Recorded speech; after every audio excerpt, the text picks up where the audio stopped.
Let's work. Yo, it's go time, showtime, never backing down time. One shot, yo, make it count, yo. Crunch time, shine time, make this moment my time. Get a grip, yo, ready, set, go. We bring the thunder. Bring the thunder. Let's work. Bring the thunder. Let's go. Bring the thunder. Let's work. Bring the thunder. Let's go.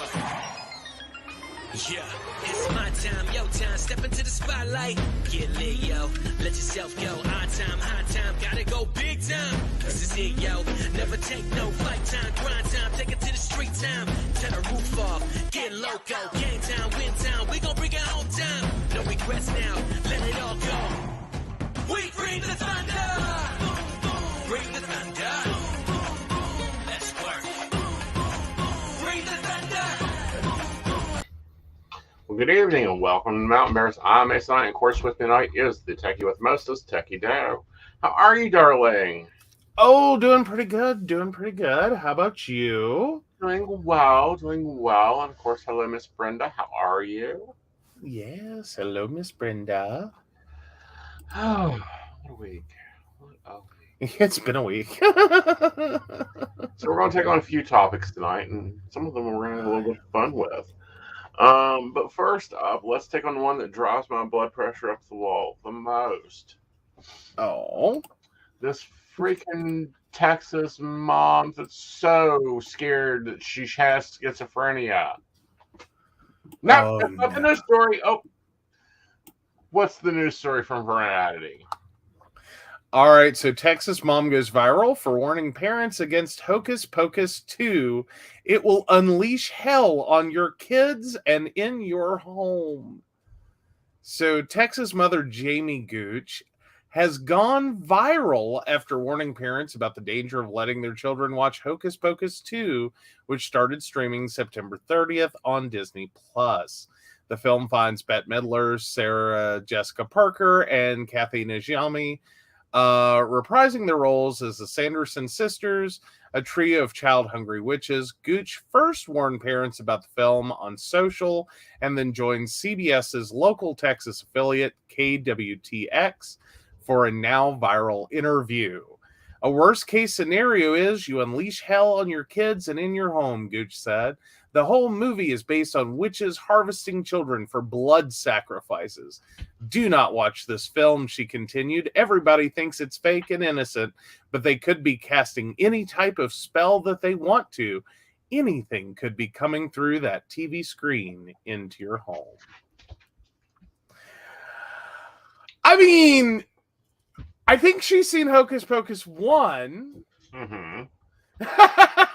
Because wasn't that kind of the premise? No, it was lighting a black flame candle by a virgin. You know, it was pretty tame. I've not seen Hocus Pocus 2 yet. But part of it was the spell was turned into a song. Yes. If I remember right. So, I mean, I don't know. Maybe she thinks she has a point. Yeah. Like, she watched Hocus Pocus 1. She's a little confused. She's very confused. Very, very, very confused. Like, someone get her some medical help. Guys, come on. If spellcasting was that easy to put it through your TV, I would like to, I don't know, really get into this type of magic, because apparently Hollywood's been doing it for years. And then they introduced reality TV. Well, you know. Well, Brenda says making a list of shows to watch if just watching things brings them to me. Oh, Who Wants to Be a Millionaire? Oh, Lifestyles of the Rich and Famous. I'm sorry, can we just start off with the fact that in the 90s, if just watching things brought them to you, like the number of people who would have gotten Pamela Anderson from Baywatch? Like, I'm sure many a straight teenage boy watched that show on endless repeat, hoping for just that. Well, I'm just wondering where my Michael Knight is. If just watching it brought it to me, I should have a Corvette in the yard and a nice dark-haired, thick-bodied man in the front porch. Or a long-haired, thick-bodied man with carrying around a sword going, there can be only one. well, there's that. There's that. But no, it doesn't work that way. Mm-hmm. I mean, not. Yeah. That's No. not the no. That's how it works. But I mean, I have so many lists of shows. I don't know. I guess I should ask a question then, because we are poo pooing her. But like, so where would that put, like, because like you're able to do like network readings, you're able to do Zoom readings, all that's cool. And that includes like mediumship and all that.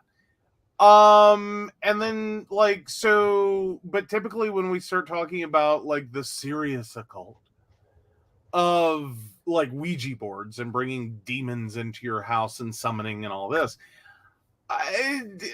would a Ouija board over Zoom work? Can you Zoom a Ouija board work over Zoom? But I haven't had one break through a window yet in a client's house. I don't know. I'm just sitting here trying to be like, okay, does she have a point? Could she have a point? About the only way she could have a point is if she is trying to believe in the law of attraction coded in some weird Christo-pagan viewpoint that what you watch reflects what you have. The outside reflects the inside, which reflects the outside. I do not get it, but that is the only way it could be happening. I mean, I don't know. I think it goes a little far, because I think, is there anyone that seriously thinks Hocus Pocus was meant to be anything more than entertainment? True. I mean, one and two. Like practical magic that actually used real spells. Okay. And still, there is no frogs jumping around. There are still very few husbands missing. Well, that can't be accounted for in normal ways. Exactly. The price of belladonna has not spiked. Yeah, I'm figuring like a couple of seasons of like Buffy and Charmed, and yeah, like we should all be overrun. Please. Like the world should be overrun. Because do you know how hard Charm got put into like repeat? Like, good God, TNT ran that like nonstop. Right. But, on the other page of this, more interesting page of this, if it was true, if this was even close to being true, and Disney was teaching your children how to be witches. Brenda points out Disney put out a Hocus Pocus spell book with this movie. That should make her lose her mind. Yay! Does it have a spell for hot chocolate again? Well, and then we've heard the same thing on Harry Potter. Like that got banned by so many evangelicals for just, no, it's witchcraft, it's demonic, it's horrible, it's blah, blah, blah, blah, blah, blah, blah, blah, blah. On down the line. I just say I hope it's a good movie. Like I do. I hope Hocus Pocus 2 is a good movie. The first one was pretty decent. Like, it was good entertainment. Like, Hocus Pocus 2 was a good movie. It was one of the ones that I saw in theater. I plan on seeing this one as soon as I have time and we find the streaming service that has it. So I'm not paying for Disney Plus. No, like, we'll have more about that in a minute, but actually late in the show. But so yeah. But no, I just like insanity is insanity upon insanity, and we need to stop. We need to talk about mental illness. We need to be full frontal. Let's take care of mental illness. Let's stop showing it on the 6 o'clock news. Well, but here's the thing though, like, because I even remember back, like I had not quite evangelical neighbors, but far enough down the Baptist hole that like there's no hope they'll ever see this. Like, for starters, there's no hope. But even if they did, I think they could agree that I'm Shannon, not darling, saying how are you? Nice out to there. meet you. Have arrived. But like they wouldn't have cable in their home. They had a stack of Disney movies. Mm-hmm. Like, and I remember, like, you know, Bedknobs and Broomsticks was a constant play for them for many years. Yes, And I'm another going, wonderful spell-based movie. yeah. And actually a really demonstration of the craft teaching at the time. Well, there's that. And then, you know, Mary Poppins, that was big in their household. Mm-hmm. Like, I'm sorry, I still kind of think that movie's a little bit of an acid dream, but, you know, that's just me. No, honey, get with the times. A spoonful of sugar, it's cocaine, baby. Cocaine. Ooh. Ooh. Ooh, I think you've done too much if you start seeing dancing penguins. Like, that's just, you've gone too far. Anywho. But no, I mean, I don't think they would have had quite this reaction to Hocus Pocus 2. Like, I'm pretty sure their grandkids are going to see Hocus Pocus 2. Right. Without any, like, blowback. Yeah. Oh, it's called Shrooms. Oh, yeah. No, instead during Victorian times, Shrooms were not the fashionable thing. Cocaine was the fashionable thing with arson. Or opium. Victorian. Good setup there, yes. Oh, I don't know. Maybe it was a nice little combo. Because, I mean, like, Victorian era... Exactly. Like, you had over-the-counter, like, cocaine and morphine and... Yeah, you have some options there. Laudanum, yes. Laudanum's always made out to be fun. Well, we never know. All right, so let's take on the next earthquaking childhood movie. Prepare to have the plan destroyed. Okay. Scooby-Doo confirms Velma being a lesbian and seriously upsets the far right. Hello, Warner Brothers. Thank you for coming to the table. Yeah, drop that one over to me. It's in your private chat. Okay, I'm waiting for it. It's already here. It's the top story. What? No, it's Hocus Pocus is the top one. No, but okay, here we go. I'll send it back over. Thank you. Oh. Hey, Devin. Hello, Devin, darling. There we go. Now I can get to it. Ruh-roh, Scooby-Doo's Velma being a lesbian is seriously upsetting the far right. Warner Brothers confirming that Velma is queer has had the usual far-right pundits yelling zoinks. Various far-right political pundits and organizations metaphorically tore their hair out after a recent clip from the newly released Trick or Treat Scooby-Doo confirmed that Velma Dinkley is canonically a lesbian. Anyone surprised? No. Anyone surprised that Velma is a lesbian? No. Like, I'm sorry, and like I know lesbians that have basically patterned their look off of her for years. Yeah. Like the glasses, the haircut, the whole look. Uh-huh. Oh, anyway. Yeah. The clip, which completely broke the queer corner of the internet, showed Velma gushing over the newly introduced character, Coco Diablo, in the overly analytical way that only she could. With steamed glasses and mouth agape, the Mystery Inc.'s Brainiac listed off the character's amazing turtleneck and incredible glasses in a segment so adorably romantic it could have dropped off the back of a Nora Roberts novel.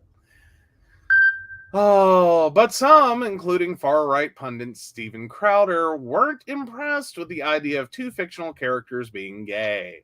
In a clip from an episode of Louder with Crowder, Crowder remarked, "If we're going to bitch about appropriation, why do you need to take a straight character, you assumed, and make her lesbian. Quote, just go make your own. It's not our fault people don't want to watch it just because we don't want to watch a bunch of cartoon women shop at Bass Pro. Ooh. He continued in a bafflingly confusing dig at lesbians over fishing, apparently. Additionally, Fox News dipped its toes in the outrage ocean with a segment dubbed Scooby-Doo Goes Woke When Velma Comes Out as Gay, where several different pundits came on to give the exact same opinion. The lesbian fictional character is bad. But historically, Velma has been an underground LGBTQ plus icon for years. Mm-hmm. Even during the pre-scripting stage of the 2002 live-action Scooby-Doo film, director James Gunn said he wanted Velma to be explicitly gay. Right. In 2001, Velma was explicitly gay in my initial script, but the studio just kept watering it down, becoming ambiguous, then nothing, and finally having a boyfriend. Additionally, a producer behind the 2010 cartoon series Scooby-Doo Mystery Incorporated wrote that Velma is definitely 100% gay. We always planned on Velma acting a little off and out of character while she was dating Shaggy because that relationship was wrong for her and she had unspoken difficulty with the why. Yes, no, I'm just waiting for Shaggy to come out and be a pup.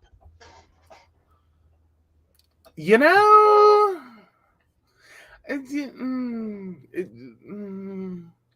careful. Like it. No, I don't want to go there. Like that's too far. Is where I'm at with it. Like, no, that's just yeah. It makes because then it like what is Scrappy their love child? No. What? Shaggy as a pup finds a nice daddy. He hangs out with Scooby. It makes total sense there. Okay. So all right, we have Facebook user. I don't know if that's Kathy or not. But Facebook user says, I saw an article about that woman. I was so annoyed. People spread unnecessary fear as a result of willful ignorance. It is shameful. Family members of mine act holier than thou because they call themselves Christian, but they are cruel beings who are a slap in the face to the truly good ones. Hear, hear. So Devin always thought she was asexual. Shannon says no, but if they really want to upset the right and have them losing their shit, should make Fred gay. Oh, you don't know how many times that has been done. Ooh, that would be an interesting thuffle going on there. There's a few. There's a lot going on. Oh, Darls, I'm just going to go ahead and block you, buddy. No, that one's cool for a moment. Oh, that one's cool? Okay. Yeah, they were cool last night. Okay. I'll let that go then. Yeah. Sorry, sometimes. Yeah. So, anyway, Brenda goes on with, yay, Velma needed a girlfriend. Fred had Daphne, and Scooby and Shaggy were stoners more interested in Scooby snacks. Okay, fair enough. But no, I mean, I don't know how the hell you grew up watching Scooby-Doo and you didn't think Velma was a lesbian. I don't know either. How did you miss that? Right. Like, you hadn't noticed, like, every lesbian you met in your life has a tendency to remind you of Velma? Smart, intelligent, well-dressed. Usually a little nerdy and has glasses. Yeah. Right. Oh, Shannon says, just to make my mom mad, I'd say, you know how Daphne and Fred are always fixing their hair and clothes when they come out of the room? What if Fred was just trying on her dress and they had to switch back in a hurry? And he threatened me with a belt. Oh, goodness. It's a theory. Yeah. I mean, I just don't know how happy I am at the moment.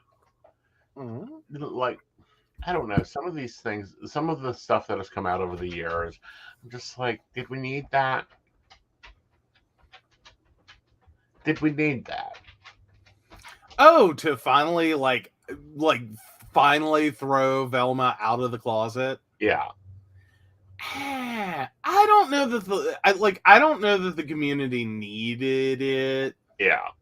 Like, I don't know, but then again, I say that as someone that has now hit 40, and it's like, no, we always knew. Yeah. We always knew. Right. Everyone knew. Like, I understand more like straight guys getting ticked off over Elvira. Right. You know, like, she played that well. And right. that worked out well in her favor. Like, she spent years, like, making money off of straight dudes. Right. I appreciate that. I do. Just for it to finally come out that, oh yeah, she's a lesbian. Right. And it's kind of like, I don't know that I knew that one, but it was like, oh, cool. Just as a reminder to those in West Virginia, please remember to make sure that you are giving Monongalia County School Board some information. Yes. Do so by easily visiting my profile and sending them a meme, or also, being, so kind to write a letter or give them a phone call about the pride flags in schools.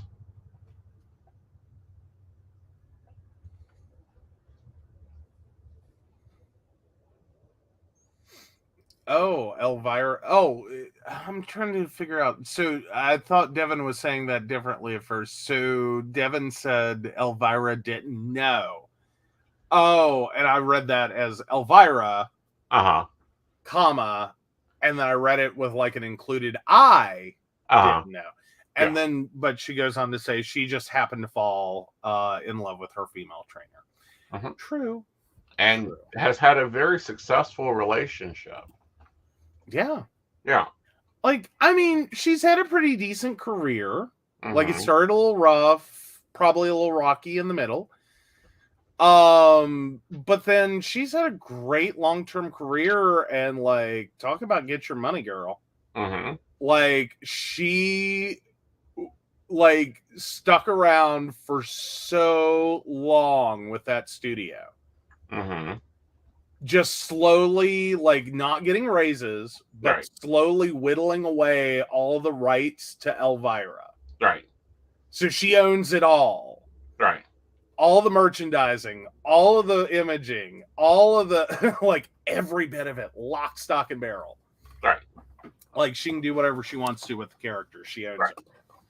It's like, oh, that is awesome. Right. Oh, yeah. The interviews with her are amazing. Yeah. She is one of the, she's one of the hardest working characters out there. And has stuck to character and stuck to form and stuck to everything else. Oh, yeah. She even got her own movie. I mean, hi. And that was at a point in which, like, that was probably like, how the hell did this happen? Because she still worked. She still showed up for cons, and still today slaps on that evening gown and goes out to a con here and there and everywhere. Yeah. Yeah. Like, she works. But I think there's also the advantages of owning that character and keeping that audience locked on to the character. Right. You know what I mean? Is that, like, hi. Right. This is a moneymaker. Right. So, I don't know. She's doing great for 70 plus now, isn't she? I don't know. Hold on. I just had a thing up. So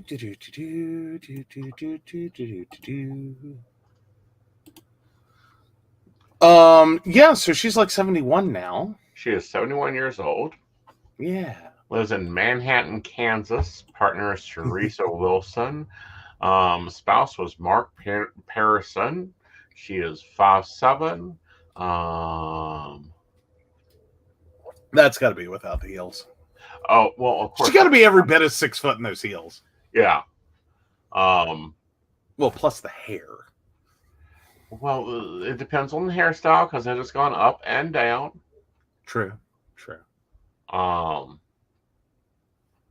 See what she's up to. We love the Twitters. Oh, I am sure those are a trip.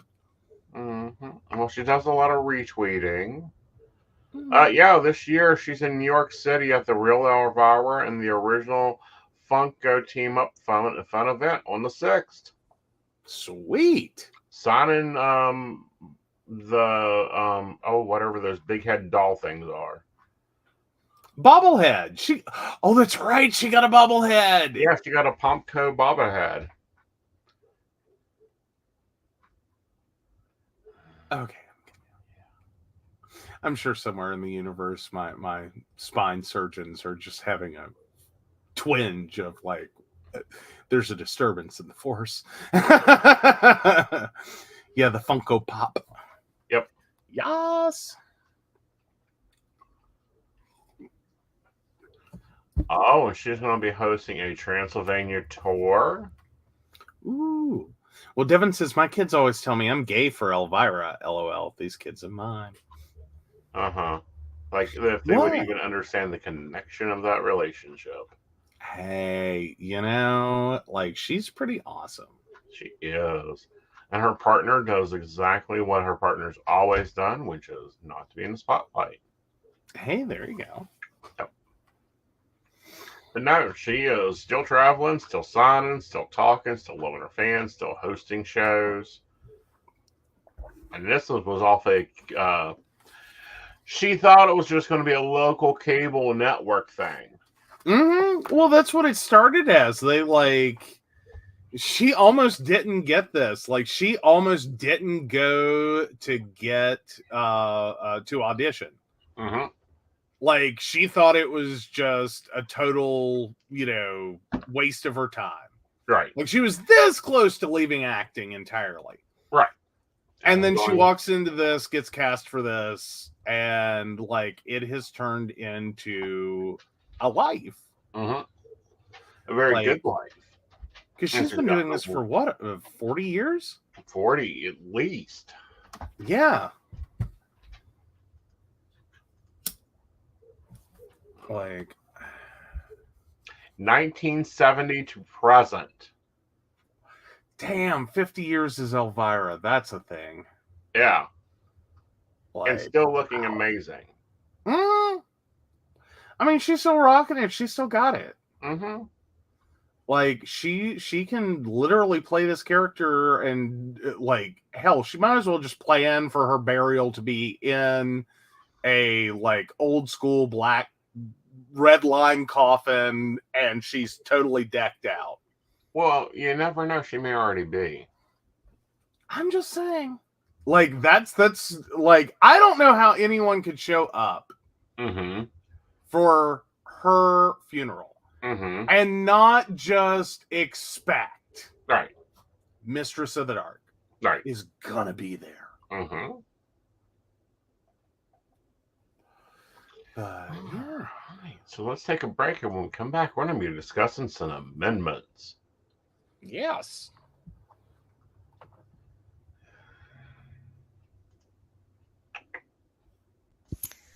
Hi, I'm Dottie the Psychic, and I'm sure you're wondering why I'm not wearing any makeup. Well, one reason is to irritate my social media manager, Aeson Knight. Hi, Aeson. The other reason is because I like to get to the naked truth about what it means to be a neurodivergent LGBT person with psychic abilities. I've got vlogs, blogs, and podcasts and videos all related to trying to live my best life and helping witches and bitches do the same thing. So, you can check all that out and get a reading from Dottie the Psychic at DOTTIE, thepsychic.com. Safe travel and much profit to you. Do you have a cute pet? We know you do. Each week, Tracy Van chooses from submitted photos a featured reader for her Facebook page and provides a tarot reading. Your adorable pet cat, dog, rabbit, goat, chicken, snake, or more could be her next featured reader. Visit tracybann.com, TracyBann.com, and click Featured Reader to submit. We look forward to seeing your pet next.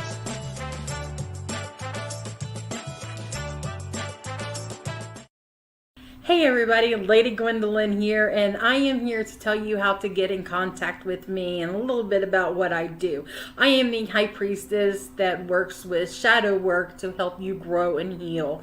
And I work with access bars, Reiki, I do power forms. I'm recently getting into crystal healing, sound therapy as well. So you can go to Lady Gwendolyn Healing, that is LadyGwendolynHealing.com. Book your appointment with me. I do in person, I do over the phone, I do over Zoom. We can do that as well.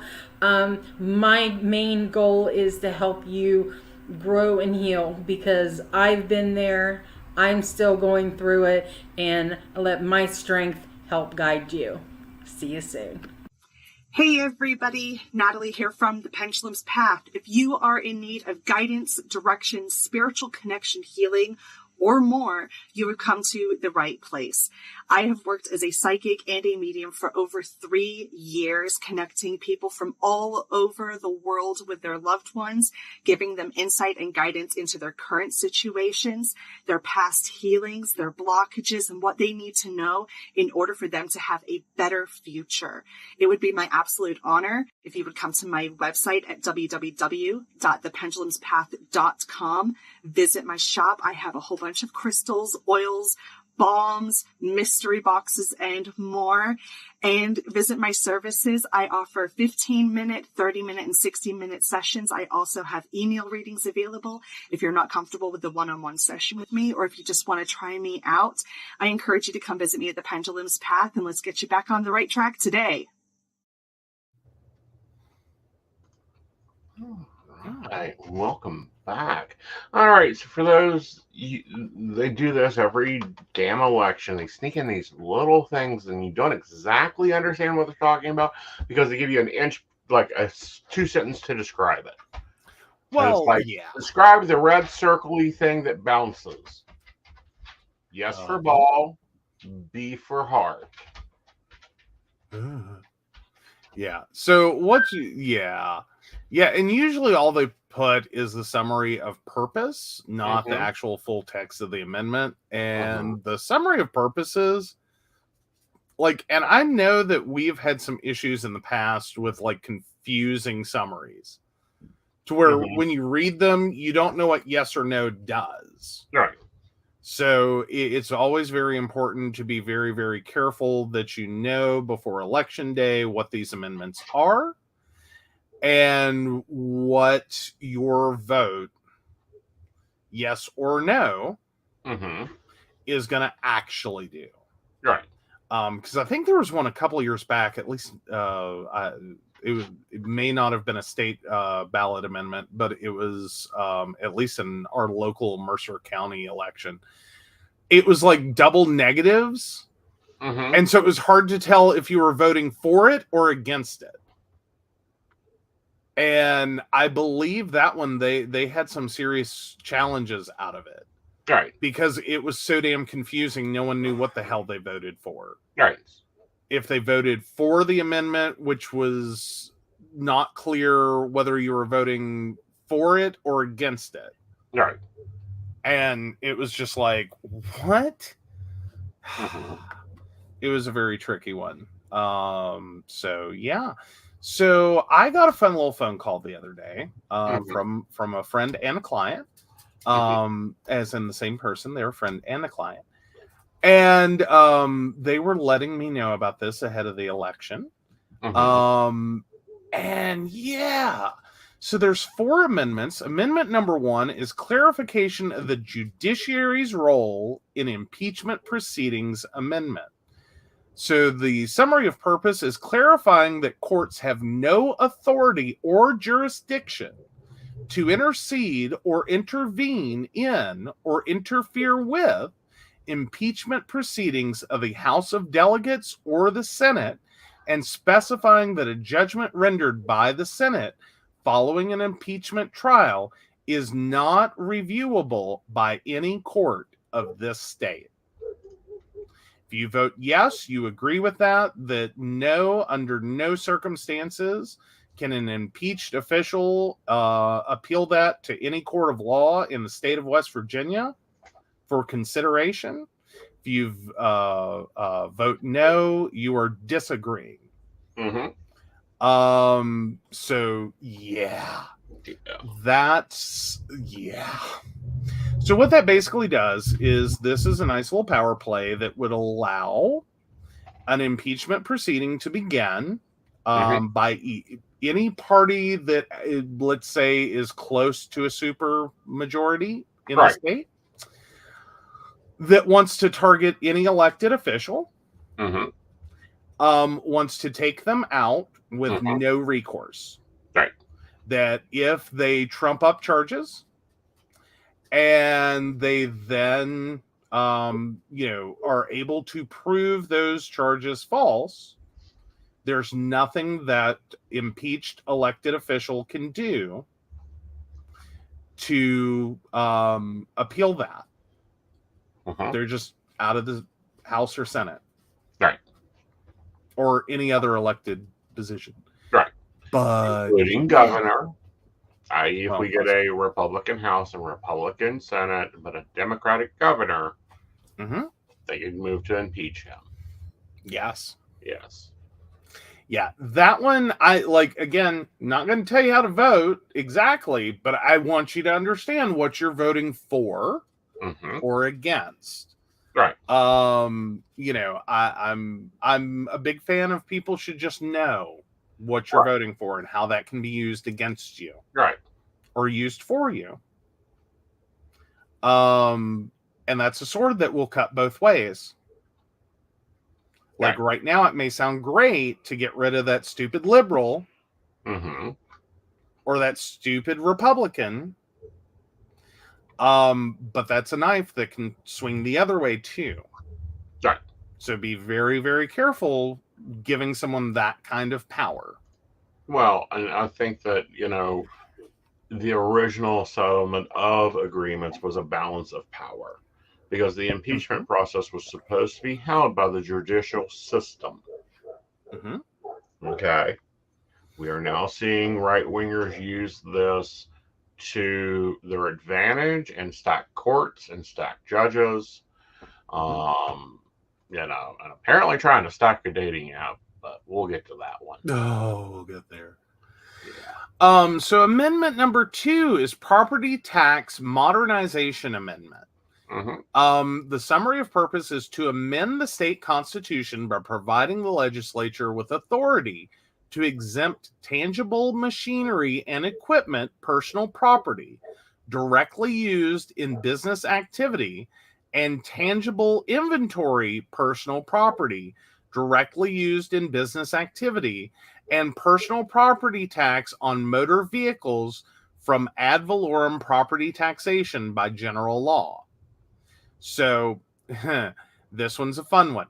It's a big, giant handout to Jim Justice, who doesn't want this. So I've heard. Does not want this and has said this would be a giant handout to him. He could exempt every single asset he virtually has as a business asset. And he won't pay any taxes on it. Every single mine, every single, you name it. Home. Yeah. Yeah. Like, he would not be paying any taxes under this, potentially. Potentially, at least the way I understand it. Right. On anything inside the Greenbrier. Right. Not a single bit of it. Yeah. Not a single thing. Yeah. Basically, you could turn your house into a business as long as you do business activities there. Mm-hmm. Give it to the business. Mm-hmm.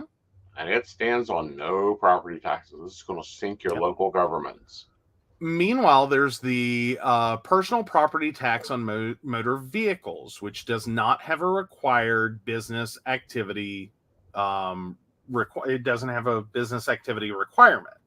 Mm-hmm. So this is the freebie for everyone else. Right. This is the scrap off the table: is you will not pay property taxes on your motor vehicle. Right. Process that for a second. Like that, and I can see the incentive for people to vote for that one is, I don't want to pay property taxes on my fucking vehicle. Do you want to pay property taxes on your vehicle? I don't. Right. I get it. But as you do that, you're going to rob the state of a massive amount of taxes. Right. And we're going to continue to see businesses go through, buy up crap as investment properties, declare it a business asset, and therefore not have to pay taxes on it. Mm-hmm. Yeah. You know, this was just handing it more to the mine bosses. Your mine bosses will not have to pay property taxes.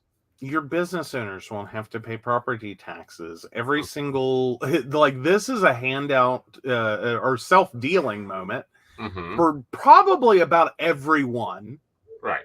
In the state Senate and the state legislature. Well, the state legislature as a whole. Right. The House of Delegates and the Senate is what I'm trying to say. In the state of West Virginia, this is some self-dealing bullshit. Right.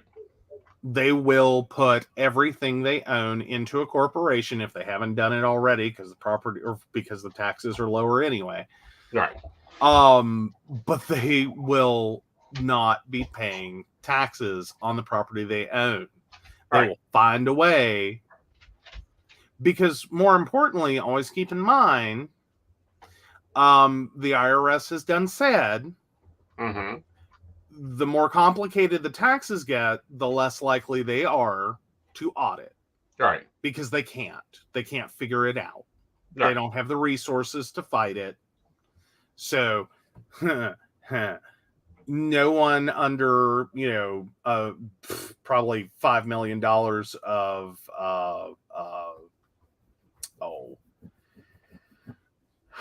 the word went right out of my head. No one with 5 million or less in assets, is ever going to benefit from this, other than not paying property taxes on your car. But at the same time, you're going to go through more cars because the property taxes for your car are earmarked for roads. How are we paying for roads? Yeah. How are we paying for roads? How are we going to, this is just another reason for keep the tolls on the roads that were supposed to be removed in 1979. Brenda, you remember that? They said, oh, these aren't permanent. We'll have tolls on that road for all time. Now, the next two are the ones that'll, first two are the warm up for the main act. All right, so amendment number 3, incorporation of churches or religious denominations amendment. Summary of purpose is short, sweet, and to the point: to authorize the incorporation of churches or religious denominations. All right, now here's where the actual article gets into things. Provision, this is subsection 47, incorporation of the religious denominations permitted. Provisions may be made by general laws for securing the title of church property and for the sale and transfer thereof, so that it shall be held, used, or transferred for the purposes of such church or religious denomination. Provisions may also be made by general laws for the incorporation of churches or religious denominations. Property is your key word. Doesn't specify what property. Right. What has been said that can be done with this is you can sit here and have a church in your 501 protected status, tax exemption, that can then turn around and take its property, like liquid cash is a property, and transfer that into a super PAC. Right. They can transfer that money for political donation. Right. They continue to get all the benefits that their 501 status is supposed to give them with an exemption, so that their money can go to helping the needy, the poor, the whomever. Right. And instead, they can sit there and stump for politicians in the pulpit, Right. while taking donations to the church tax-free, Right. and move those towards those political candidates. Right. Hi, what the hell? This one is so vaguely worded. Well, it's so that churches can't be sued. But also, here's the thing. They can actually get, if they begin political action, they lose their 501c. They cannot be a politically active and keep their 501c. Right. But if you separate out the incorporated portion of the church from the 501 portion of the church, then you can have your cake, eat it too. Exactly. One is acting as a corporation that has federally protected free speech in the form of money, that they can donate and do whatever they want to with, to support candidates. Right. Yeah. That's what what Amendment 3 will effectively do. Right. So far I'm hearing 3 no's. What is number 4? Oh, I thought the previous one was going to be the worst one. I really did. I thought that was the worst one. Like Citizens United, but for Citizens United Methodist Church, basically. Is what I heard for number 3. Number 4 is where my head exploded. Right. Amendment number 4, Education Accountability Amendment. The purpose of this amendment is to clarify that the rules and policies promulgated by the State Board of Education are subject to legislative review, approval, amendment, or rejection. The State Board of Education, their rules and policies are subject to legislative review, approval, amendment, or rejection.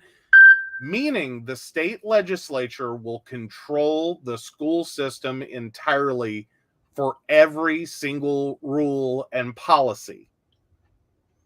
Right. They can review that policy, they can approve that policy, they can amend that policy, they can reject that policy. We're talking everything from the situation in Morgantown to with the pride flag removal. Right now, that wouldn't have been handled by Monongalia School Systems or the West Virginia State Board of Education. That would have been handled by the West Virginia State Legislature. They can't figure out which bathroom to use. Right. They can't figure out which bathroom to use. Again, now, they are trying to strip local government from their powers at B. So we would have zero. So basically, every time you have a situation like what happened in Morgantown, with removing pride flags, that won't happen at an individual school, individual county Board of Education level. That's going to happen statewide. Right. So it wouldn't have been, a bunch of pissed off Karens talking about some fucking political speech in the form of a pride flag. Right.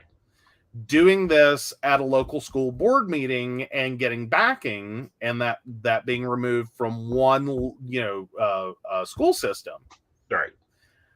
That would have happened simultaneously at the state legislative level for all 55 counties. Right. Every single school would have been immediately prohibited from having pride flags.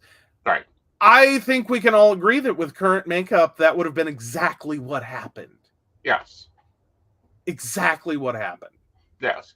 And see, this even takes it a bigger level. And this takes it out of the proud right. Let's take this into the accessibility debate.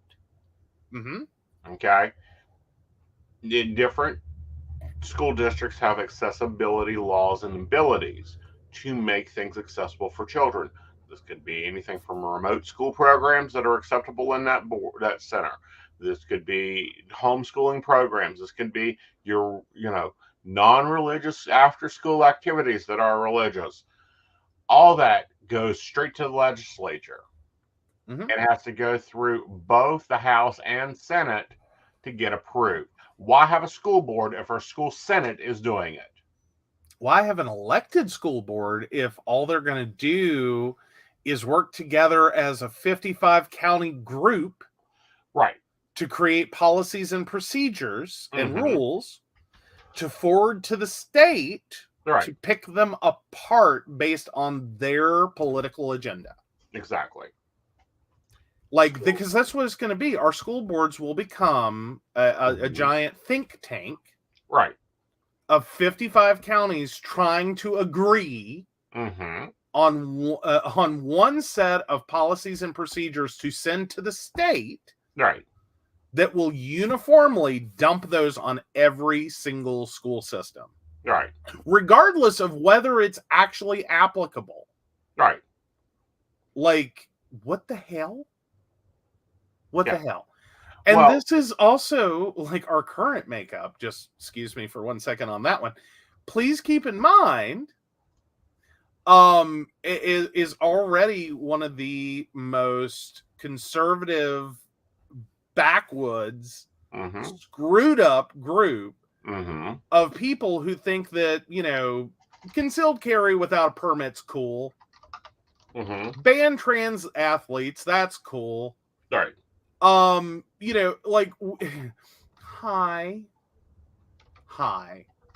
These are the people you want setting dress codes? Yeah. Because that's what they'll be doing. They'll be setting dress codes. Right. They'll be setting overdue school library fines for 55 counties. We're already ranked number 41 in the country.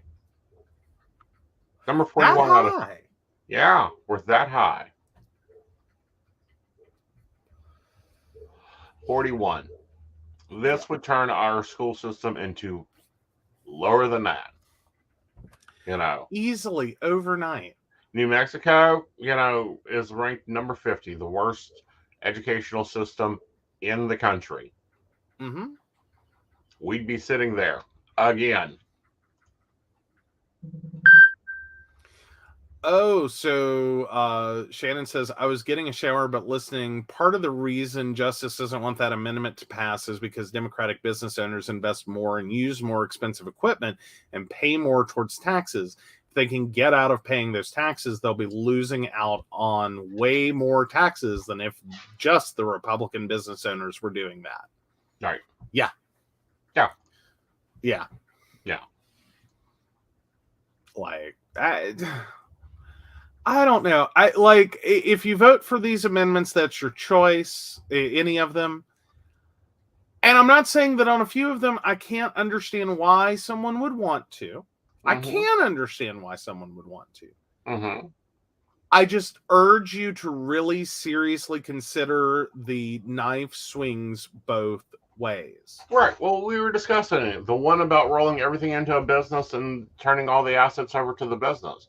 We already have to form an LLC anyhow for the house. True. The car's in there too. Boom. It's business property. Well, actually, don't even have to. Yeah. Don't even have to. Like every personal motor vehicle property tax would disappear. Right, but see, throwing it into the business would also make it available to be tax exempt, sales tax exempt. Oh yeah, well, there's that. Yeah. Oh yeah, no. Yeah. Shannon brings up a good point. As for what they're trying to do with the school approval amendment stuff, it makes an argument for saying, well, so you're fine with the national level that wants to do that. Watch them backpedal so fast. Yeah, I think they would. I think the idea of the United States House of Representatives and the U.S. Senate, right, making policy, procedure, and approving and rejecting of such would make their heads explode. Right. Like, no.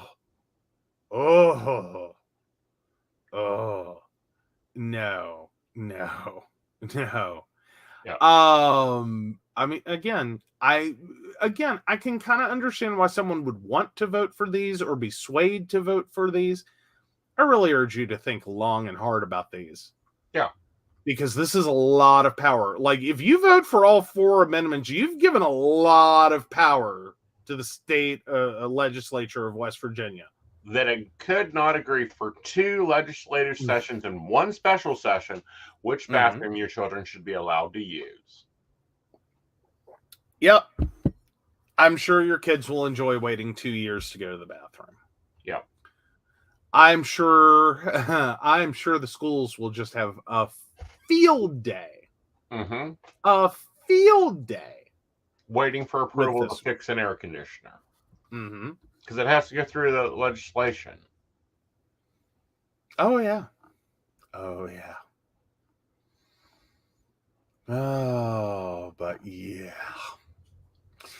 There's also some additional points to be made for like amendment number 2. It's a really long amendment. How much filth do they pack into it? Oh, there's a lot of things there. Because as I remember it, there's also a portion of this that would effectively pull county taxes up to the state level for distribution by the state legislature. Right. So the county individually loses its ability to allocate its own tax revenue. Right. And you can move money any which way you want to. Right. You can take it from a richer county and give it to a poorer county, or you can just decide, screw Mingo County. Yeah. We don't need them. We'll take their money and, we'll put a new roof on the Capitol. Right. Like, sorry, Mingo County, you lost. But thanks for paying. Right. Yeah. But no, these are very hefty up. So, as we will remind you, Election Day is coming. Get to know your votes. Get to use your vote. Make sure you know your polling place. You have to be registered by October 18th at the absolute positively latest. If you have not done so already, please go to sos.wv.gov. Again, that's sos.wv.gov. That is the Secretary of State website. And check your voter registration. Please, before October 18th, check your registration so that you have time. Right. If for any reason you have been removed from the voting rolls, which can happen. Right. And has happened. Yes. Especially under this legislature, which has pushed really hard to do voter dumping. Yes. Please go register to vote. Go check your registration. If you've already been registered, you voted for 80 years. Check it anyway. Yes. Like, especially if you've been voting for 80 years. Yes. Like, because that means you're roughly 98. Right. They love dumping you off the voter rolls. Right. They assume you're dead. Please go prove them wrong. All right. And I would assume since I got mail today and we need to kind of pre-warn people. Oh, can I start where can I share? Yes. Can I be share? Breaking news. Psychic Network employee selected for jury duty. We are opening betting. Yes. I'm voting on how many minutes until he is thrown out of the courthouse. Because I cannot imagine. But apparently you have managed to serve on one jury before. I just don't know how anyone... Like, I can't imagine. I would love to be a fly on the wall for the conversation, though. But imagine, like, both sides trying to decide whether or not the psychic is going to make a good juror. Like, I would be sitting there like, no. No. Current odds are 10-1 that I'll get thrown in jail for contempt of court or sued for slander and libel. The other one is odds are 20-1 that I will be the second juror removed after the 80-year-old woman. Yeah. I'm just I can't imagine this going well.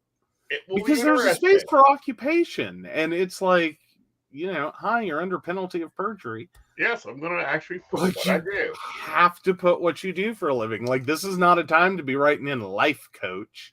No. Like, I mean, it is part of what you do. Don't get us wrong. Right. But it's like, that's misleading in this instance. Right. Like, that's a job you have. Right.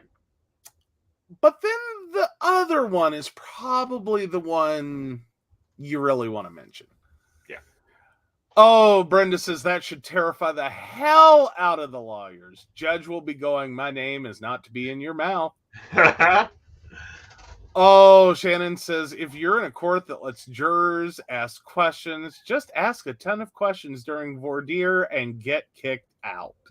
Oh, no, I'll be asking questions that are to the case, like to the prosecuting attorney. Just how many affairs are you currently having? Because we've known you've had 3 in the past. Ooh, yeah. Oh, I don't even know whether I show up and bail you out for that one, or if I just wait till they let you come home. Like, I'm sorry, I don't want to have to be the one that has to go in front of a judge and just be like, yeah. Yep. That one's with me. Yep. How much is the bail? Well, you know, contempt of court charges aren't that much in this state. You'll make that much off the betting pool.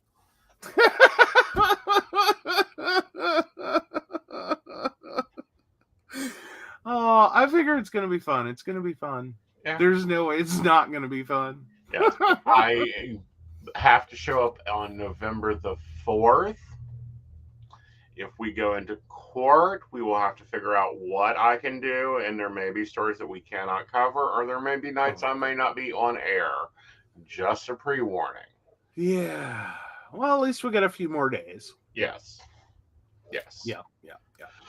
So, okay, so let's take our top of the hour break, and when we come back, let's talk about this new dating app we should go get on. Ooh.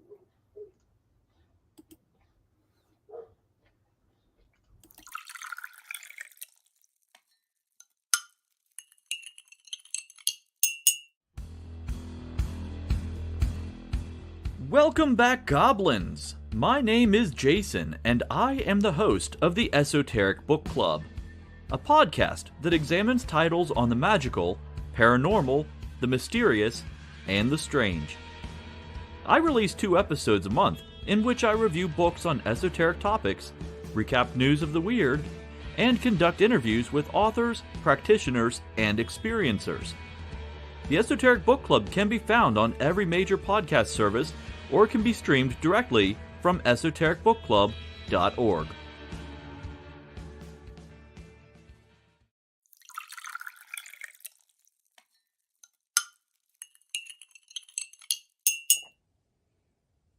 Hi, I'm Tracy Van.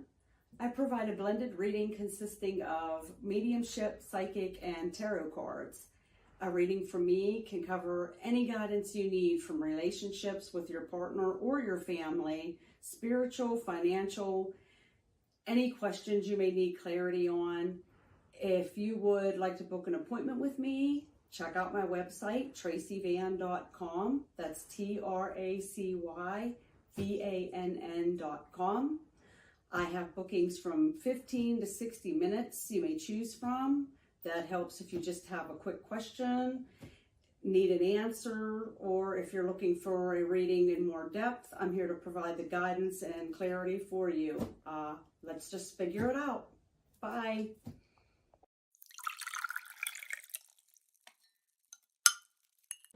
Hi, Techie Joe here. I work with Aeson and some of the best psychics in West Virginia to create amazing live streams and podcasts for the Psychic Coffee Shop Network. Together, we brew up great content discussing news, events, hot topics, and more, all from a psychic perspective. On the Psychic Coffee Shop, we interview amazing authors in the metaphysical realm. Coffee and Tea combines Aeson with Tracy, Dottie, Natalie, or Lady Gwendolyn for the good and the bad of being a psychic. Shameless Self-Promotion with Dottie the Psychic talks to leading and emerging YouTubers and business owners in our community. Mountain Bears brings you the latest in LGBT news and politics. The Psychic That Plans answers the question of, well, how a psychic plans. Plus, we're live on air. We take your comments and your questions, including psychic advice questions. Check out our amazing programming, book an appointment with top psychics, and find out all the wonderful things we have to offer at pcsbnetwork.com today.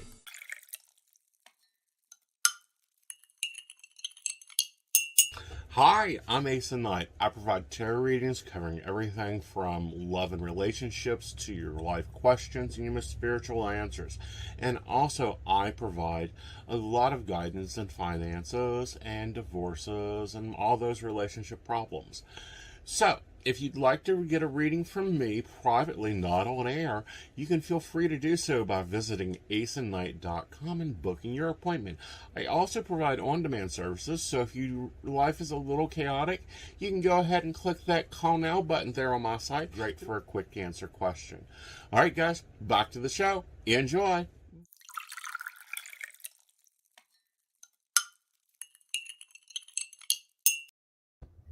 All right, so this one comes to us, and it's quite interesting.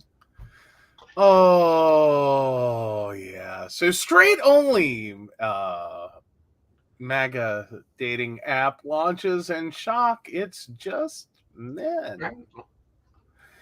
A conservative dating app founded by former Trump staff and right-wingers has been released, and it looks like only the MAGA men are interested. The Right Stuff, which has been backed by PayPal co-founder Peter Thiel, promised right-wing romantics the chance to meet their true love through profiles without pronouns, and the apparently amazing icebreaker of complaining about left-wing politics. A promotional video for the app, unironically titled What Women Want, showcased several conservative women reading out strange criteria for their ideal date, which usually ended in a dig at liberal men. Quote, "For me, at least I know we're going to start off with some shared values," one said, with another saying, "I just prefer my men to be masculine." The exceptionally cringeworthy video then finishes with all 7 women stating that an instant deal breaker is their date being a Democrat. But according to reviews after launching on Tuesday, October 4th, it might be taking the masculine angle too far, with several people complaining that there are essentially no women currently using the service. The app currently sits at a 1.9 star rating from 367 reviews, an overwhelming amount of which are 1 star. Right. These days, it's hard to find a woman who values my patriotism, one reviewer said. But the weird thing is, I couldn't find any women on it. I don't know. Maybe the app is bugged. Yeah, I just, went over and checked out the updated review apps. It's number 72 in lifestyles, by the way, so you may have to search for it a bit. May have to scroll a little. What has its star rating gone up any? 1.9.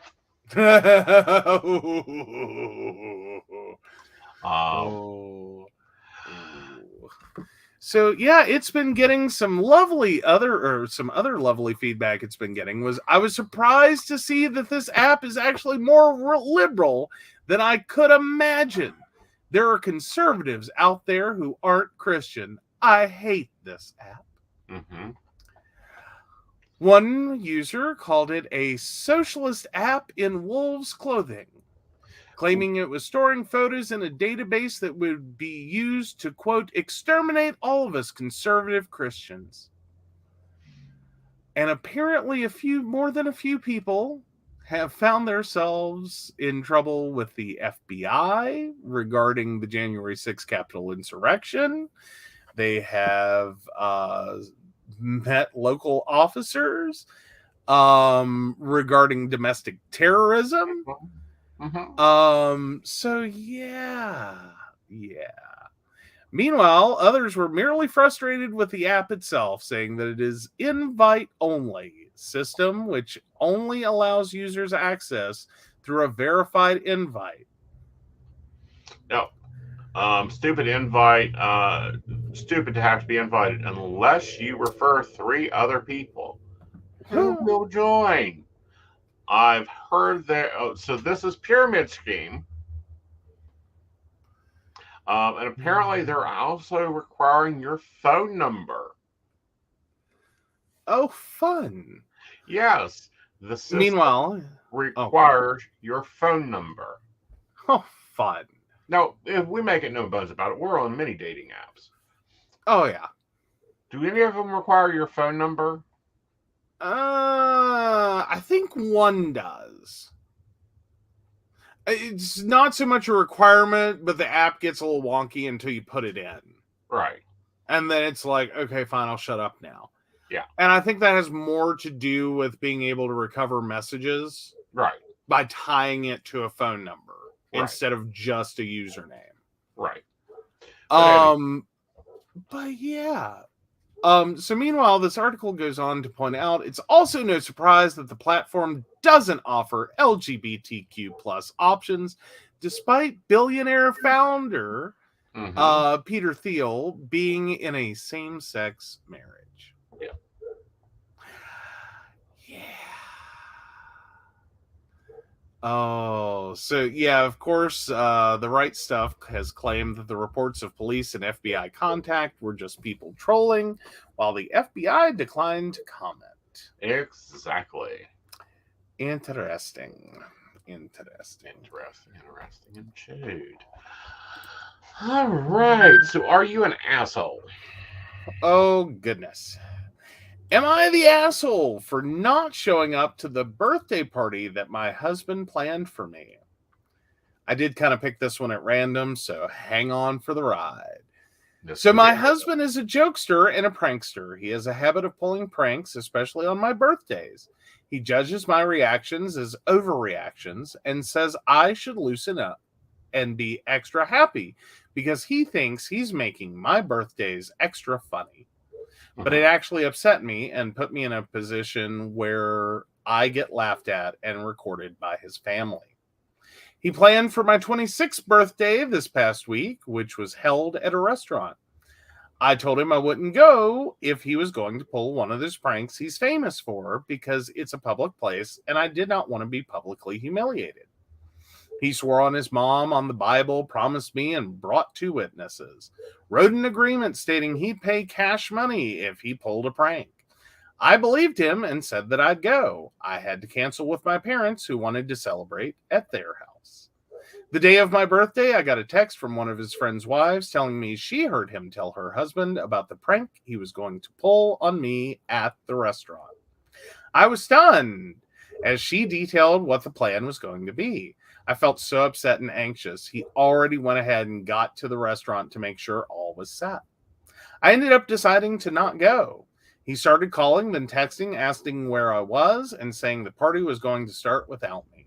I turned my phone off and went to my parents' house and had a small party there. I went home at 7 p.m. and found my husband there fuming at me.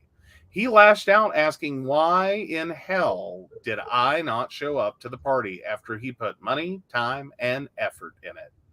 I told him why, and he called his friend's wife a liar and reminded me of all the promises he made and accused me of not trusting his word. I said I couldn't take the chance and risk having him basically ruin another birthday of mine. We had a huge argument, then he started giving the cold shoulder while pointing out how I embarrassed him and wasted his time and money by not showing up. OP has offered the following explanation for why they think they might be the asshole. I might be the asshole for abandoning the whole party and not showing up after he put a lot of effort to celebrate my birthday. See, that's not celebrating her birthday. Yeah, not the asshole. Like, Not that's the where I'm at. You're not the asshole. Okay? Because, I don't know. I have very specific things I like to do on my birthday. Watch TV, drink coffee, enjoy good food, be left the hell alone, not have to make decisions that day, escape my life for the day. Any of those work really well. Mm-hmm. You've yet to try to plan a birthday party. Nope. We don't do birthday parties for me. Nope. Not doing that. I tend to just plan July 4th events for my birthday. Thank you very much. I enjoy not having, insurance claims, property damage, or emergency room visits. Because that seems to be how my birthdays go. It's like, no, I don't have birthdays. Right. I have many July 4th celebrations. Mm-hmm. No birthdays. Right. That's how I work. And it was cute. You did try. Mm-hmm. You did try. Like, because I told you this. And you did try one time and you went, oh my God. We're never doing that again. Gotcha now. Fully understand. I thought you were being a little over the top with it, but I get it now. I totally understand. I'm so sorry. All right. And we've never done that again. I don't think we've really done anything else. Like I didn't even do the part. I haven't even done a party for you. No, you didn't plan a surprise party. Yeah. But you tried to actually celebrate my birthday on my birthday, and it was a shit show of a day. Yeah. It was like, if it could go wrong, it went wrong, and it went wrong. Right. And that was when you were like, okay, got it, see it, understand it. Okay, I thought, okay, never doing that again, got it. Right. And it's like, yeah, I celebrate July 4th. Mm-hmm. We don't say the B word. Right. Because every flippin' time. Right. But she went to the birthday party she wanted, which was with her family. Well, yeah. And I think more importantly, like, I don't think she should have canceled the plans regardless of what he said. I think she should have told him from the beginning. Mm-hmm. Look, you fucked up too many birthdays. You don't listen. I don't trust you. Mm-hmm. You're gonna have to say, I don't trust you. That's a big relationship problem. So she's not an asshole. She does, however, need relationship therapy yesterday. Well, I don't know. Like, here's my thing though: is can it be a situation where you don't trust your partner about one very outlined specific thing? Mm-hmm. But you're good the rest of the time. Like, you trust them to be there. You trust them not to screw up your finances. You trust them in all these other areas. Right. But when it comes to your birthday, fuck no, hands off, don't touch, nope. Do not trust you as far as I can throw you. You will do the following. I know this. Mm-hmm. Right. I think you can still have a decent relationship and have this one thing that's just like, nope, don't trust you. Don't trust you a single damn bit. No, sir. Right. No, ma'am. Not happening. All right, so some comments we got to catch up on here because they just popped through on my side. Don't those guys know that there's no woman there because their papas said they aren't allowed no boyfriends that aren't from the family? Ooh. Well, there is that. Yep. And Brenda says, I hate those public cake/singing XLs in public restaurants. I do not want to be in the spotlight. So embarrassed over a strippergram sent to my work. Now, Brenda, if the strippergram was sent to your home, would you have felt differently? Ooh, I think anyone could be okay with a strippergram sent to their home, depending upon where they lived and how nosy their neighbors were. And even then, probably still be like, okay, fine, this was right. Don't do that again, but okay. Mm-hmm. Don't answer that. It's a trap. Oh. Okay. Blue is sus. Anywho, moving right along. But no. I think talked about this before, is my poor mother. Dad, I don't even think it was intentional. I really don't. I don't think it was intentional. Maybe. Or it was one of those things, it would have been cute, but for I think I was 9 or 10-year-old in the room. He got mom there. He was working out of town on a job. Mm-hmm. The company had put him up in an apartment. We had gone down for the summer. Wait, how did that...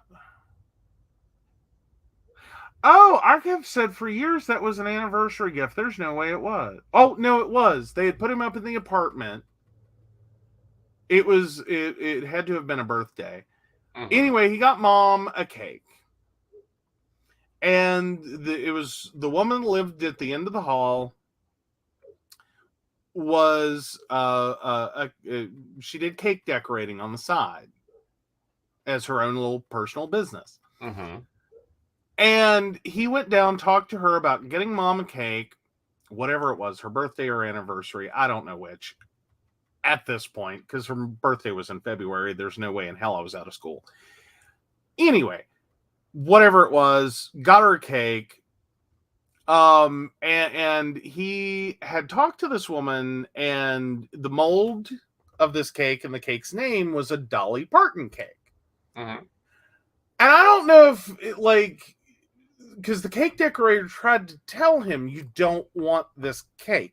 Mm-hmm. And he was very adamant that mom loved Dolly Parton and she would love this cake. All right.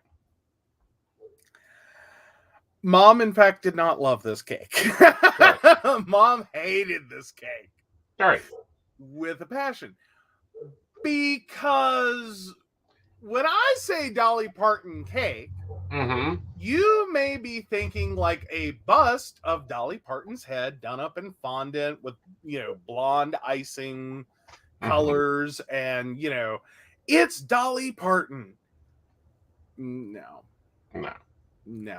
This was the torso, proportionately,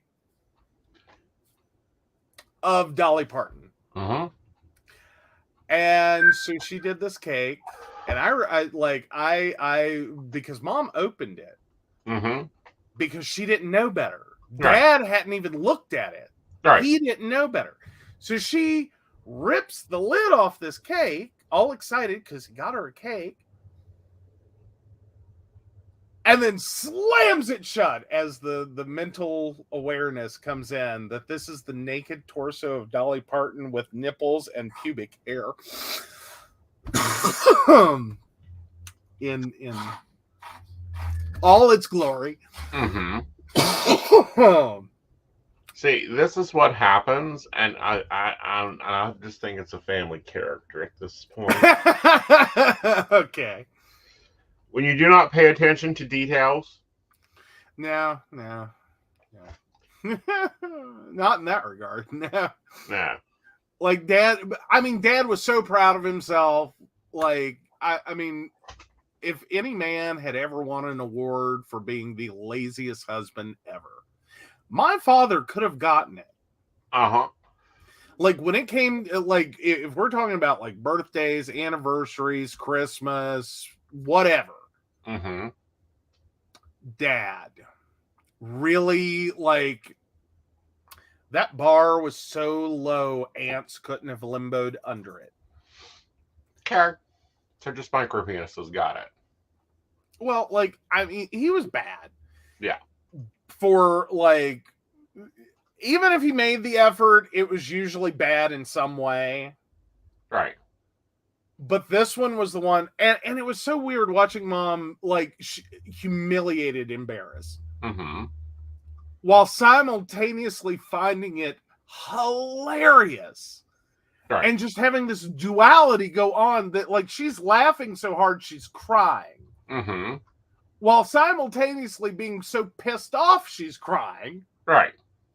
And she, like, it's an internal struggle for her Mm-hmm. as to which one she wants to do first.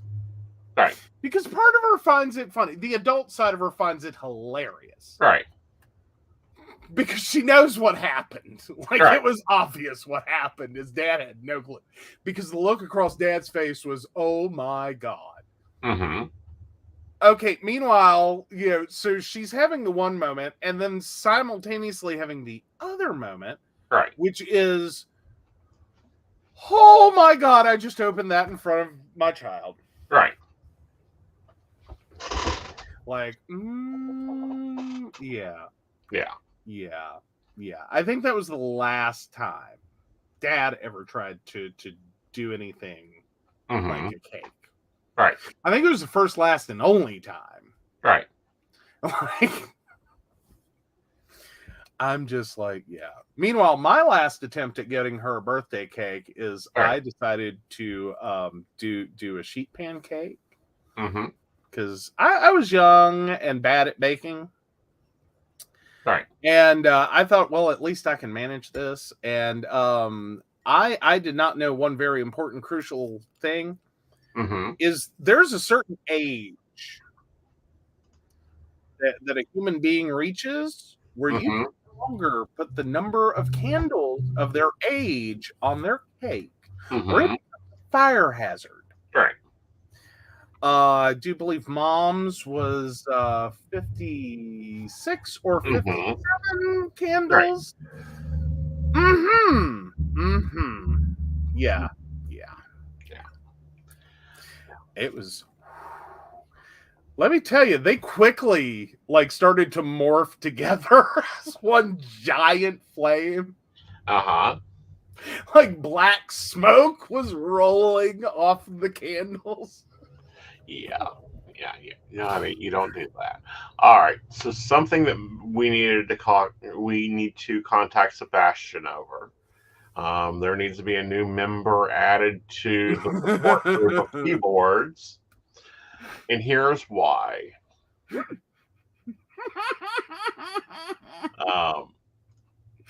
Yes. I saw this, and when I saw it, I about spit coffee on my phone.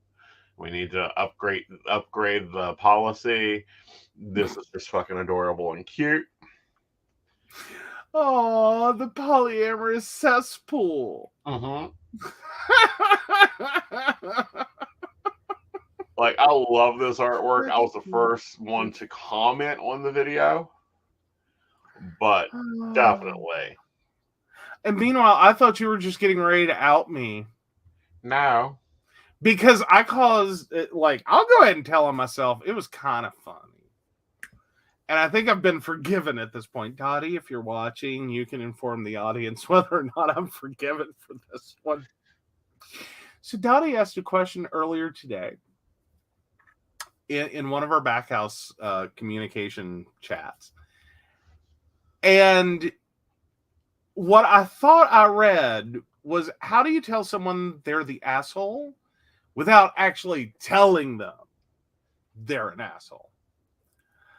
And I don't know, I had too many cups of tea today or something, and I just lit in to like, I turned that corporate in a heartbeat. Uh-huh. And so I'm pulling it up so I can verbatim quote myself, because Yeah, well, I've got a quick response to it. There's a Reddit for that subject. There is. That would have been a good response too. Like, good answer. But no, what I said was, and I'm having to scroll. There was a lot of conversation. I said, you may want to reevaluate your role in the situation, as it may have contributed significantly to it. And I went about my merry day. And then what one of our West Virginia psychics messaged me and goes, I don't even want to know what she did to you, but damn. And I'm like, what are you talking about? And they're like, I read that and just about spit my coffee out, because I was like, I don't know who or how. And I'm like, what do you mean? And they're like, you need to go reread that. It sounds like you called her an asshole. And I went and I reread it, and I was like, well, I still don't quite see it, but oh my God, I didn't mean to. So yeah, I sent my apologies earlier. I was like, I was responding to the thing you said of how he's dead, but that wasn't quite what she said. It's what I read, but it wasn't what she said. Yeah. So Dottie, public, I'll just went ahead and outed myself for that one. That was, yeah.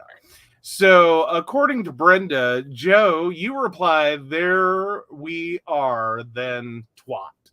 Mm-hmm. It's probably the best way to describe that. Yeah. All right. Okay, so Devin's got a question. We're going to take that right after we do the poly thing, the poly relationship advice. Ooh, this is a short one. You don't have a long wait. No. Polyamorous people, what in your home would make spending time with partners easier?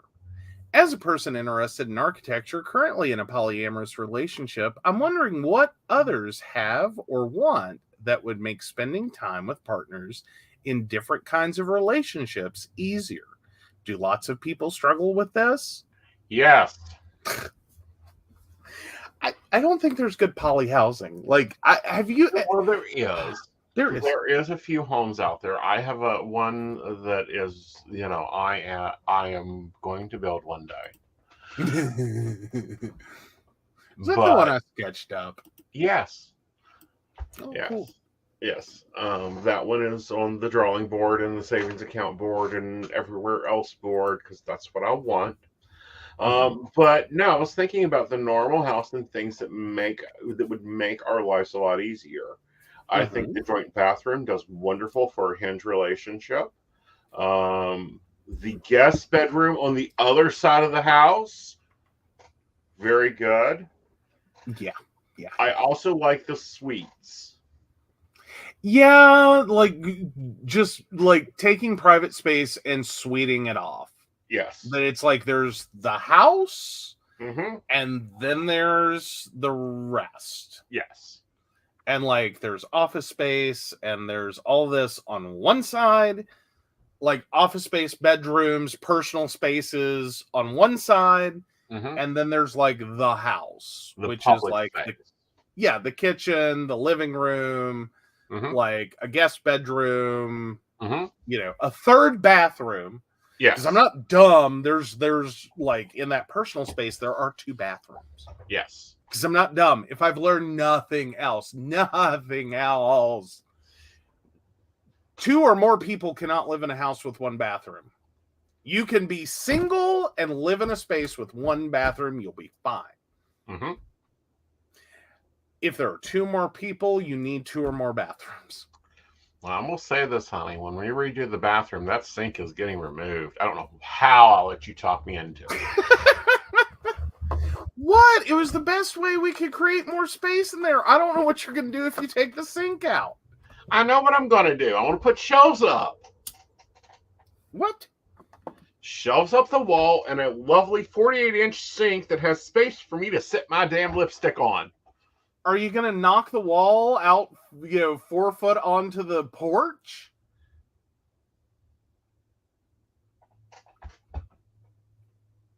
Because that's the only way you're getting. Possibility. That's the only way you're getting a 4 foot wide sink in there. We barely got a 30-inch one in there. No, that is 22 inches. Oh, is it? Yes. I'm sorry. Yes. It's a little baby sink, but it gave us so much space to put everything else. Uh-huh. They could have been done with shelving. Well, yes, and I told you that, and that's not how the shelving was supposed to have been. I got part of what I wanted, not the rest of it. Mm-hmm. There's supposed to be more, and there's supposed to be doors. Mm-hmm. Well, again, that is like A1 on the replacement list because I have literally, it's just ridiculous. But no, more bathrooms, larger bed space, bigger closets, or just a joint closet. A fucking joint closet would make our life so much easier. No. Yeah. Now, I'm not big on the joint closet. I'm cool with a walk-through closet that's well divided. Mm-hmm. Like, I can be okay with that. Mm-hmm. I can be cool with, the walk-through room thing. Mm-hmm. But no. No. I don't know that I want the big ginorma closet. Mm-hmm. Like the everyone closet. Well, that way we can just have sizes from 28 all the way to 57. Oh my God, how bad would that be? How bad would that be, though? Oh, at that point, we would just have to go commercial and order the little tags and put them on the rod. Yes. Like 1X, 2X, 3X. Laundry sorting would be done quick and easy. Oh my goodness. Because this is what happens when one person does the clothes shopping. And another person does the laundry. Yeah.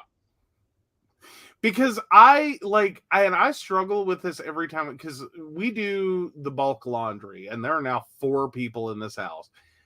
It's a lot of bulk laundry. And some things it's kind of easy and it's like, well, obviously not, I know whose that is. Right. And then there's the other parts where I'm just like, may the odds be forever in your favor. I'm throwing it in one of these damn bins and y'all sort it out when you figure it out. Uh-huh. Because I ain't got a damn clue. It could be anyone's. Well, especially with commonality things like t-shirts. Because I'm sorry, if I find a t-shirt sell, 1X, 2X, 3X. All in the same color. Of course. Yeah. Yeah. And then I have to stand there folding laundry going, all right, that's his. That one's mine. Uh-huh. But even with that, the sizing isn't a clear indicator. We have 2Xs that are barely a large. Right. And we have 2Xs that are practically a tent. Uh-huh. On anyone. Right. They're humongously large. Right. And it's Well, then that's why I normally buy brands. I wear George because George is cut for my body type. You wear normally either Athletics or I'm a big fan of Gildan. They've they're got a Guild. And then yeah. Invisible is Fruit of the Loom. He has been Fruit of the Loom since day one. They cut clothes for him. Yeah. Yeah. Basically. Yeah. Well, no. I mean, but it is one of those things. It's just Yeah. And then, this winter, your job gets a lot easier because I go into my uniforms. You think my job gets easier? Guys, let me explain to you my job. My job includes the fact that I am lucky, and I'll just out myself on this one. I am lucky if I manage one shower a day. So one change of clothes. So at most, I have 7 outfits in that basket if I'm going once a week. However many days since the last time I did laundry, I'm lucky if there's that many days worth of clothing in there. Okay. Our Vegas showgirl in residence over here, who apparently needs George Mackey to come in and Velcro some shit, goes through 18 wardrobe changes an hour. I do not. And there are 40 shirts, 23 pairs of pants, 14 pairs of shorts, and you don't even want to know the underwear situation. You just don't even want to know. That's complicated. That requires math. And I'm just standing there, and he bought these, what are they, 17-gallon tubs? Yes. He overflows one of those with clean laundry. He sometimes needs a second, one to put the overflow in. I'm over here lucky if my stack of laundry is this big.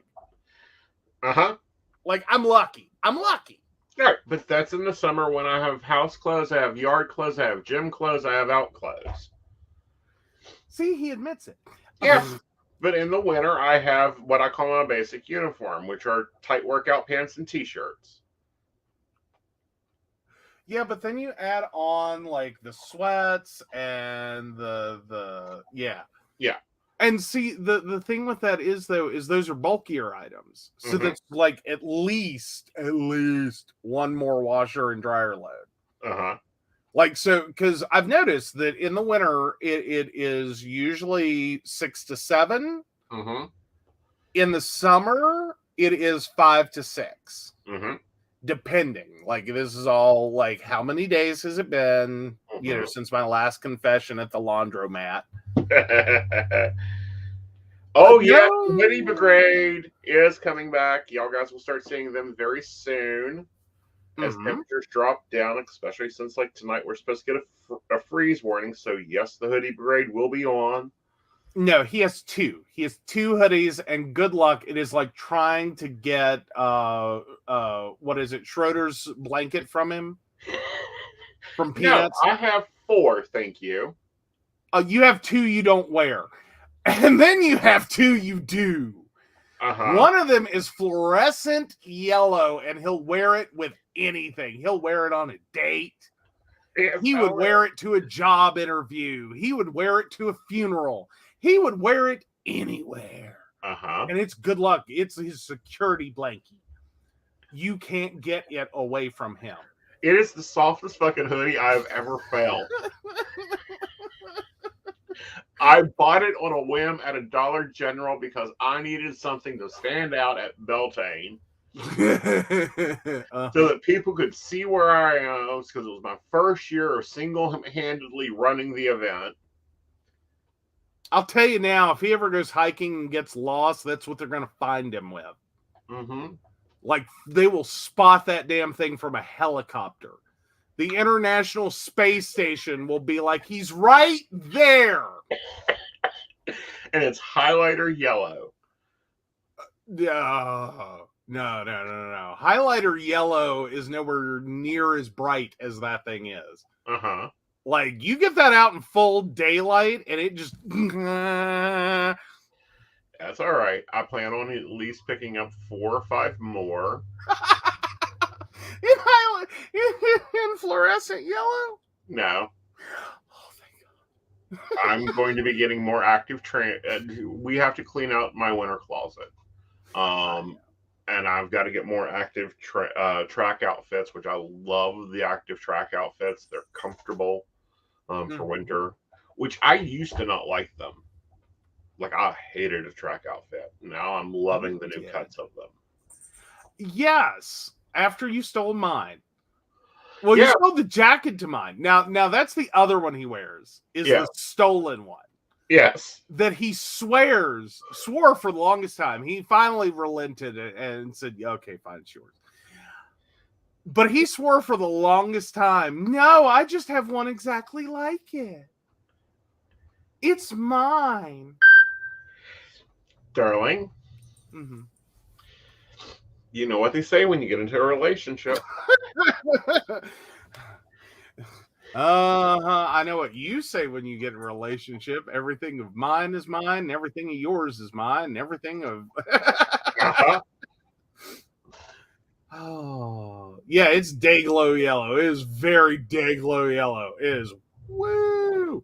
Well, if you...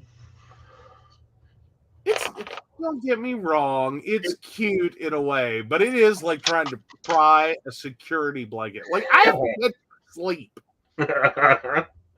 He has exactly one time handed it to me to be washed.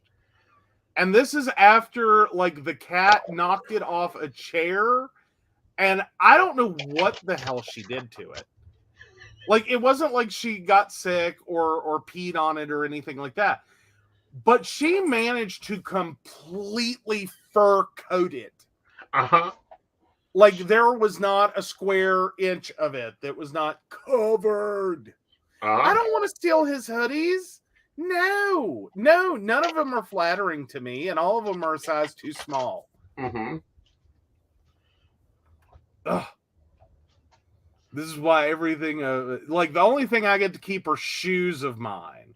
He tried that one time, and that was a fail. That was horrible fail.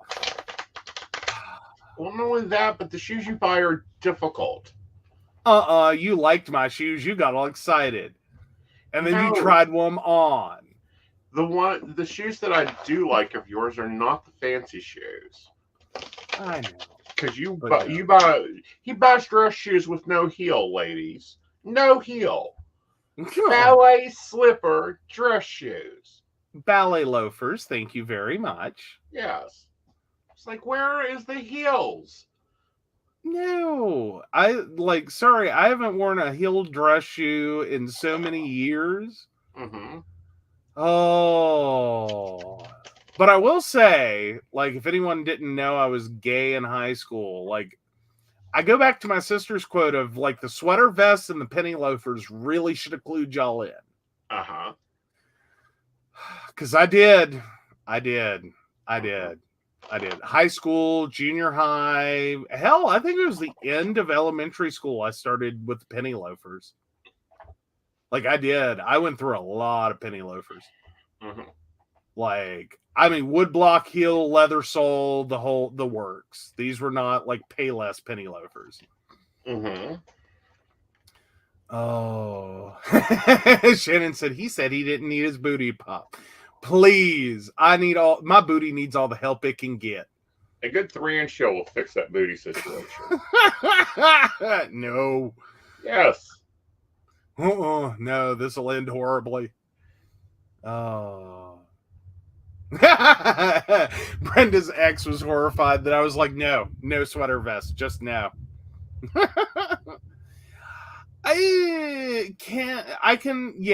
Sometimes they really can kill your lower back.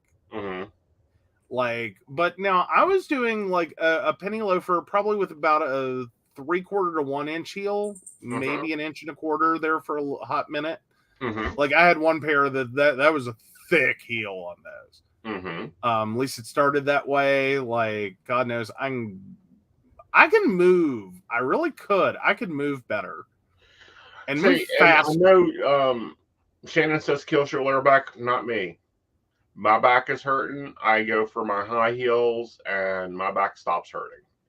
When I've had the worst back pain is when I put on the 5-inch 5-inch heel, and my back will settle itself right down. Mm-hmm.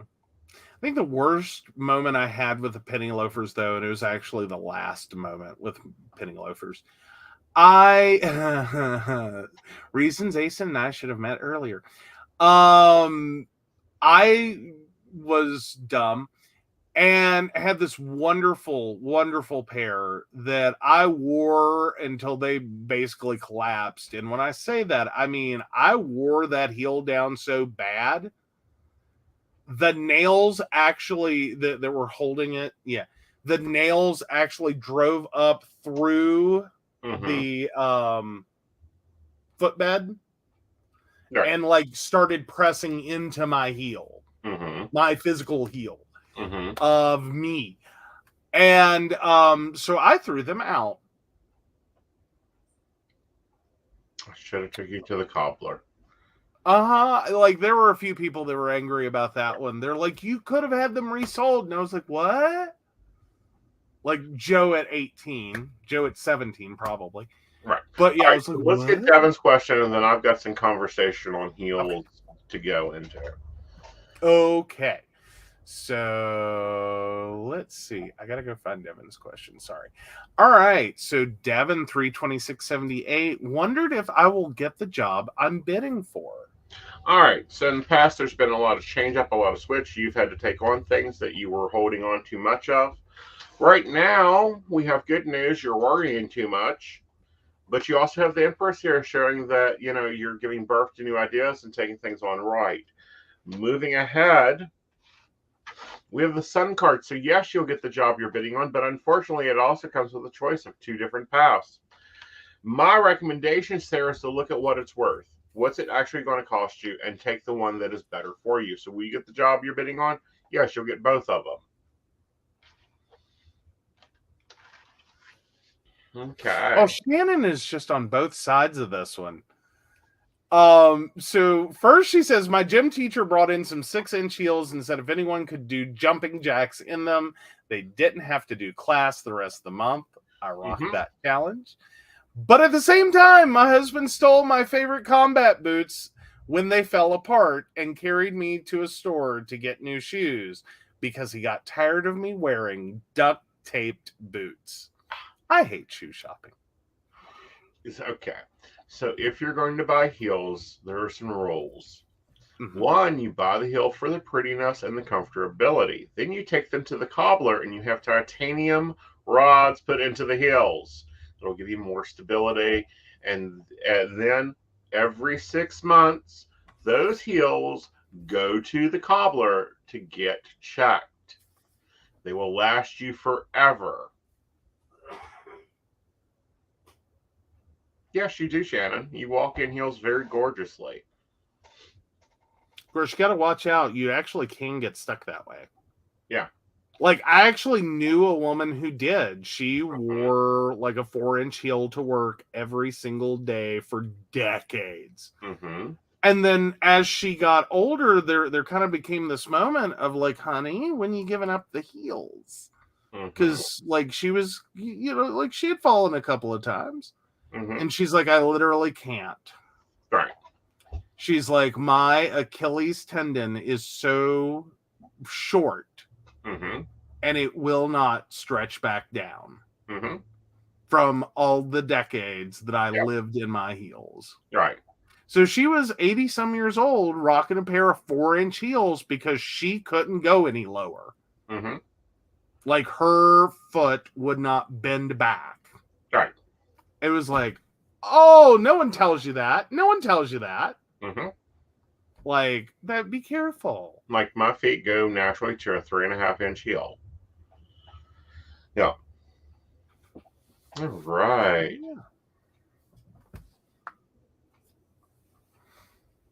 And Shannon has the same problem. Yep. Short tendons and never stretched enough to have flat feet. So get you some nice heels, invest in good heels, good shoes. We'll take you all the way through. Make sure you get them cobbled. Do not sit there and wear heels that have not had the rods properly put in and the heel properly attached. If the heel is wobbly, they go in the pile to go to the cobbler. Well, unless you're going for the intentional Marilyn Monroe look. Well, wasn't it that she took like a 1/2 inch off of one heel on all of her shoes so that she had the... No. Way? No. Oh, okay. I thought that's what she did. Like, I've heard the rumor at least. Yeah. She had heels made for her, though. Ah.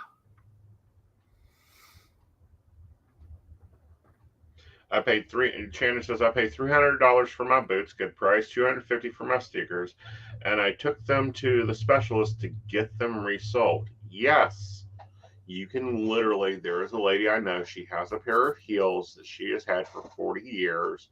She takes them in religiously. She gets she has 6-inch spiked heels, and they do her lovely, and she can do everything she wants in them. True. Yep. Run, climb ladders, kick me across the face. Whatever she needs to do in a given day. Exactly.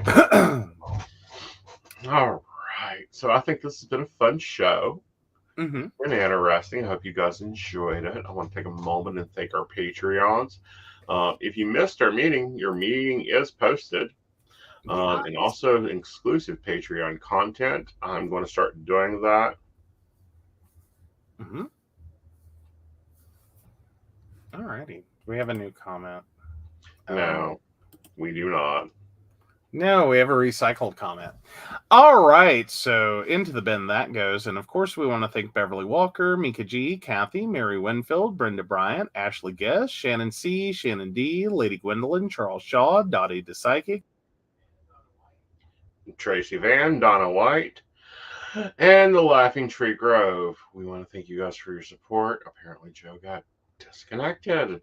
And with that, he's coming back. Hi, honey. Would you get back up here in your seat? Okay, I don't know what happened there. I just got an error occurred message. Well, yes, we've had a few errors occur. Brenda's like, bye, Joe. Fine. No one wants me here. Get your ass back up here before I get the flogger. All right, fine.